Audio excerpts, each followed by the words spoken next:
Assalamualaikum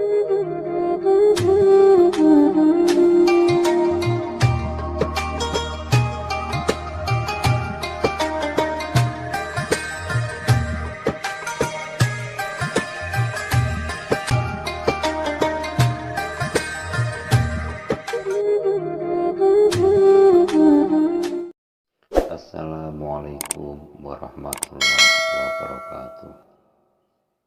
A'udzubillah wa syukurillah la haula wa la quwata illa billah amma ba'da. Bapak Ibu sekalian dimanapun Anda berada, semoga Allah selalu melimpahkan rahmatnya kepada kita semua. Amin. Amin ya rabbal alamin.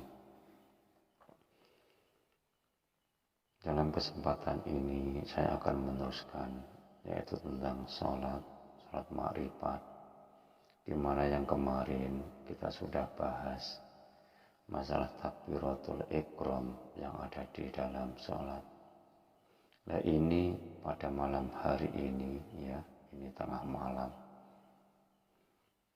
saya akan memberitahukan atau menginformasikan ini tentang Assalamualaikum, kita menoleh ke kanan. Assalamualaikum, kita menoleh ke kiri.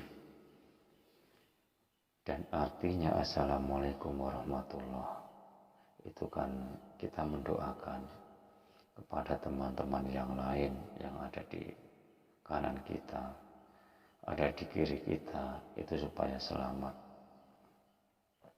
Lalu kalau kita sedang sholat sendiri, lalu siapa yang kita doakan? Ini yang perlu kita pahami. Sambil rokokan biar nyantai. Nah ini dulu sebenarnya saya juga merasa bingung ya tentang Assalamualaikum. Itu tadi seringkali saya tanyakan kepada para kiai, bahkan kiai-kiai yang pondoknya besar-besar yang ada di Tulungagung, di Kediri, di Blitar, di Ponorogo, Trenggalek, dan sebagainya. Karena saya ketidakpahaman tentang Assalamualaikum itu, akhirnya saya berhenti untuk mengerjakan sholat. Karena saya berpikir yang selama ini saya kerjakan tiap hari 5 kali dalam sehari semalam, ternyata saya tidak paham sholat itu gimana. Kalau memang sholat itu hanya kita membaca takbiratul ihram sampai salam, itu pastinya Bapak Ibu sekalian tahu, anak kecil pun juga bisa, karena cuma hafalan surat Al-Fatihah, surat pendek yang disertai dengan gerakan. Tapi ini, sholat ini harus dijiwai karena menyangkut kehidupan kita setelah meninggalkan jasad ini. Lalu saya pikir-pikir terus tentang sholat ini. Sebenarnya dulu saya tapi sering mendapat teguran, walaupun dalam bentuk mimpi ya.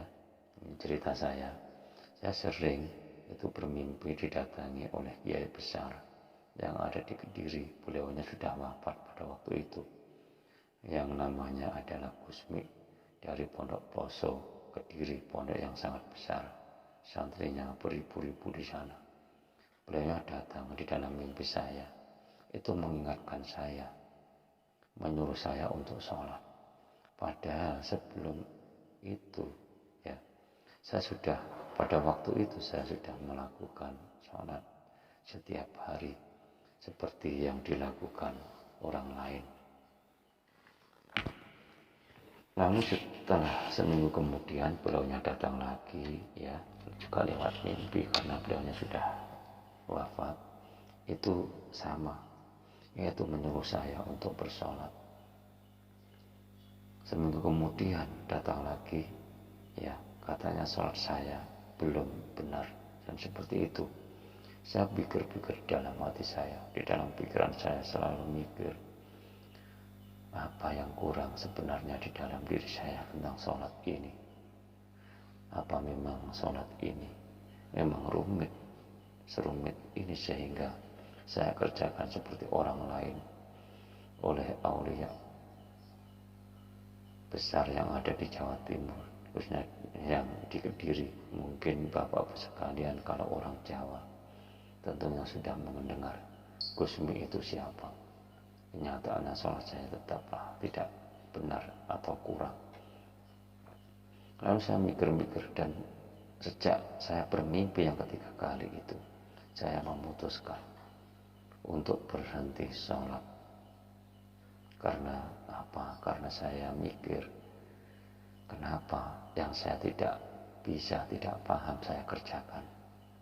Ini pernah saya ibaratkan, seandainya kita ini bukan seorang tukang bangunan, tapi oleh tetangga kita diserai untuk membangunkan rumahnya tanpa bantuan orang lain. Kira-kira menurut Bapak Ibu sekalian akan jadi rumah atau tidak?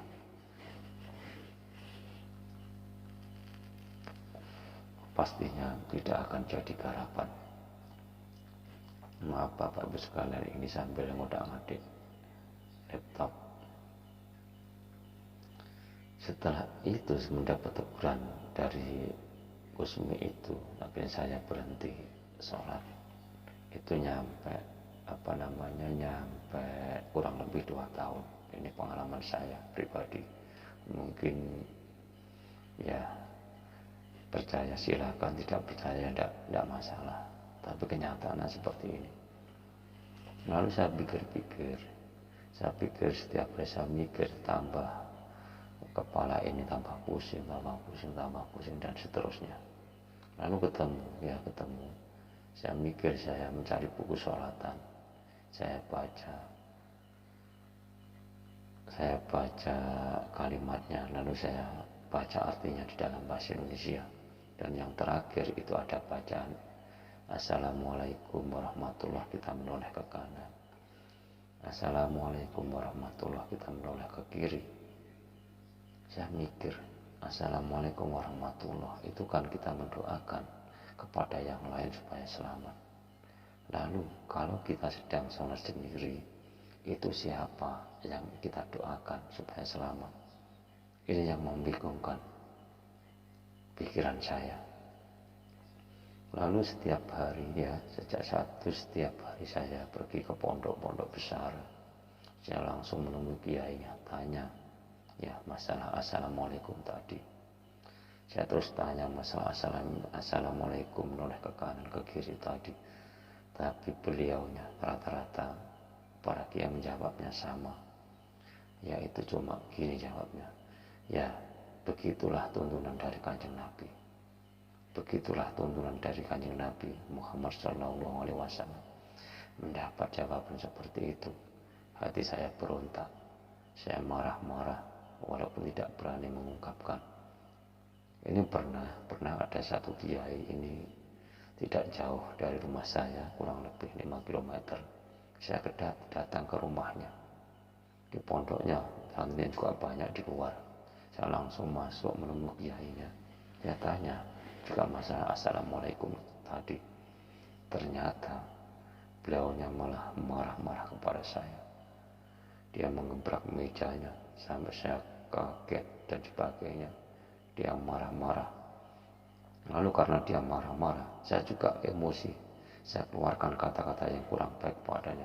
Saya bilang, kamu kiai gadel, kamu kiai gandut dan sebagainya. Saya marah-marah juga karena ketidakpuasan saya.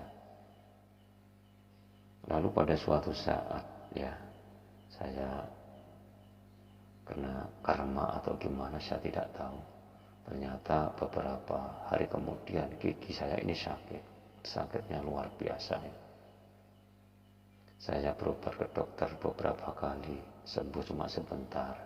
Saya pergi ke dukun yang katanya suwuknya dokter untuk sakit gigi, ternyata sembuh cuma sebentar. Saya pergi ke tukang urut, masalah gigi ternyata juga sembuh, tapi juga hanya sebentar.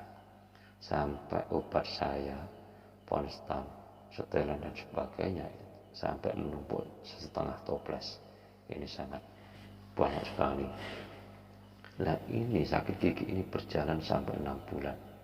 Saya merasakan sakit setiap hari, makan apa-apa tidak enak.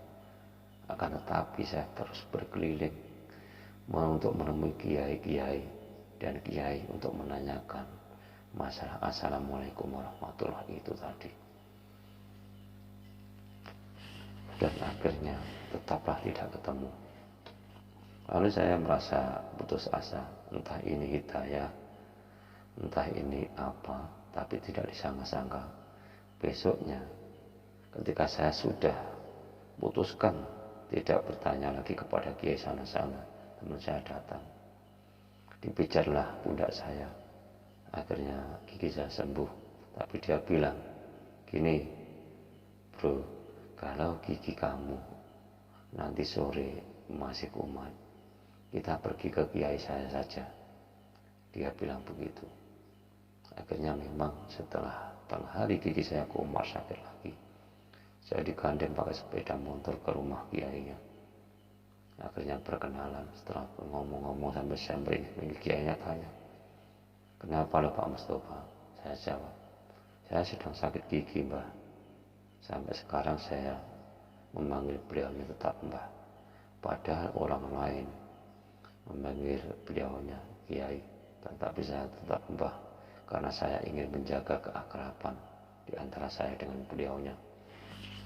Lalu setelah kenalan, saya bercerita tentang sakit gigi saya. Beliaunya langsung memegang ini urat leher nadi saya, dipegang gini, dirasakan. Dia memejamkan matanya, lalu bertanya kepada saya, Pak Mustafa, apakah sampan punya teman yang mati karena kecelakaan? Saya ingat-ingat, oh ternyata iya. Oh iya mbak, sudah kurang lebih 1 tahun yang lalu. Nah ini loh yang menyebabkan gigi sampan itu sakit. Loh, kenapa mbak? Karena dia, rohnya dia, teman sampean, malah dia tahu, tanya namanya siapa Pak Mustafa? Oh namanya Andri mbak, saya begitu. Oh ini Mas Andri, sampan sebenarnya tidak salah ikut Pak Mustafa itu dengan harapan sampan ingin ditolong, ingin diantarkan ke alam kubur. Tapi Pak Mustafa tidak tahu kalau sampan ikut, sampan minta tolong karena belum punya ilmunya. Jadi beliaunya bilang begitu kepada saya. Lalu dia berbicara sendiri, entah musuhnya siapa saya kurang tahu pada waktu itu. Tapi beberapa kali menyebut teman saya yang namanya Andri yang meninggal karena kecelakaan. Pada waktu itu saya juga ikut menolong. Lalu dia ngobrol-ngobrol agak lama, tapi kalau saya lihat dengan mata kepala saya, beliaunya ngomong sendiri.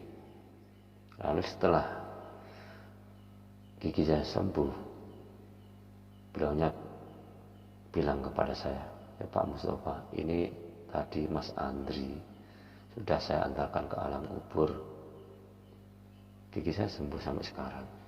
Lalu gini Pak Mustafa, Mas Andri titip salam kepada sampean dan bilang terima kasih. Seperti itu. Itu Mas Andri itu wujudnya sudah roh karena sudah meninggal kecelakaan.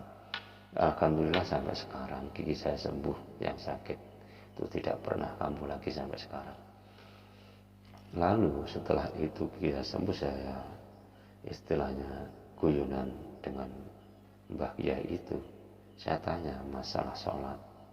Itu yang saya tanyakan sama kepada kiai-kiai yang lain, yaitu tentang assalamualaikum, kita menoleh ke kanan, assalamualaikum warahmatullahi, kita menoleh ke kiri. Kalau saya sedang sholat sendiri mbah, itu siapa yang saya doakan?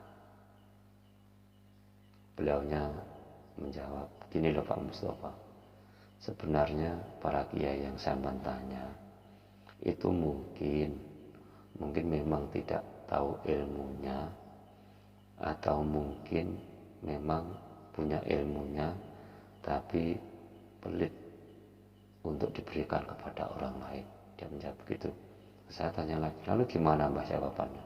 Saya tanya terus, saya nguber tentang assalamualaikum tadi. Lalu beliau menjawab gini loh Pak Mustafa, di dalam tubuh kita ini ya, di dalam tubuh kita ini itu kan ada roh.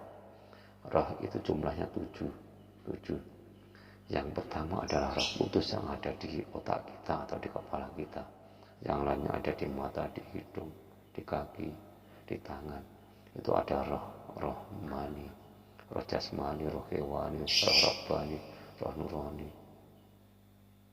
Ketika kita mengucapkan assalamualaikum warahmatullahi sambil menoleh ke kanan, itu mendoakan, yaitu intinya roh kudus itu mendoakan roh yang lain yang ada di anggota tubuh kita supaya selamat semuanya. Jadi jawabannya cuma segitu. Tapi alhamdulillah mendapat jawaban seperti itu, hati saya merasa plong sampai sekarang. Lalu beliaunya berkata lagi, itulah Pak Mustafa yang disebut dengan jamaah pribadi. Maksudnya jamaah pribadi antara roh yang satu dengan yang lain, itu sholat bersama-sama. Beda dengan jamaah umum. Jamaah umum kita harus ada imam sama makmumnya. Tapi kalau jamaah pribadi kita mengerti ya, kita mengerti bahwa kudus ini mendoakan roh-roh yang lain, diajak bersama, sholat bersama, dan akhirnya didoakan supaya selamat semuanya. Itulah keterangan dari kalimat assalamualaikum warahmatullahi wabarakatuh ke kanan dan ke kiri. Bapak Ibu sekalian, saya kira untuk bahasan masalah assalamualaikum, kita menoleh ke kanan dan ke kiri sudah sangat jelas. Silakan Bapak Ibu sekalian tombol subscribe-nya, juga loncengnya, juga jempolnya, supaya bisa mengikuti video saya yang berikutnya.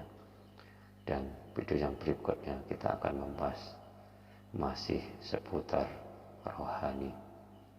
Tentunya sangat penting bagi manusia, khususnya bagi saya, juga bagi Bapak Ibu sekalian, karena ini menyangkut kehidupan manusia setelah raga ini ditinggalkan jasad. Setelah jasad ini ditinggalkan oleh nyawa. Karena pada dasarnya yang dihukumi oleh Allah Subhanahu wa Ta'ala bukan jasad yang kelihatan oleh mata ini, tetapi roh kita yang nantinya sampai yaumul akhirah. Semoga walaupun video saya cuma seperti ini bisa bermanfaat, khususnya bagi saya, juga bagi Bapak Ibu sekalian. Saya akhiri sekian. Wallahu a'lam bishawab. Assalamualaikum warahmatullahi wabarakatuh.